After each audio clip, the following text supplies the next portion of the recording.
your intention is to actually resolve them.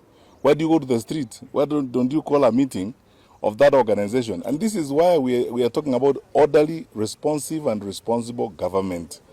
Because the leadership is not about mounting platforms on the streets and calling each other names and shouting at each other and so on. Who needs a street conversation on the campaigns of 2022? I've often said in other platforms that if people actually wanted the truth about what happened in 2022 and so on, this administration promised us that they will form a commission of inquiry on state capture. Yes. And in that commission of inquiry, they would include a clause on the administration of elections in 2022. Yes. We have been waiting for that commission of inquiry, and that is what they need to do, so that we all go to KICC there and under oath, in the full glare of cameras and the country, we each say what we know and what happened. Some of that truth may be very devastating to some people. That is why people would choose this smoke screen confusion of all the time creating stories and all manner of stories.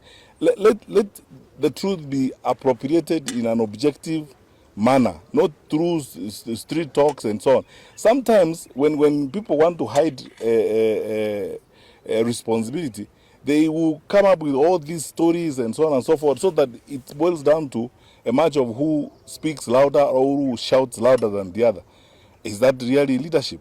The answer, in my view, is no. I'm going to ask the Secretary General to talk about the payment of agents and so on, because as you know, that is not something we ought to be discussing about in 2026 as we prepare for elections.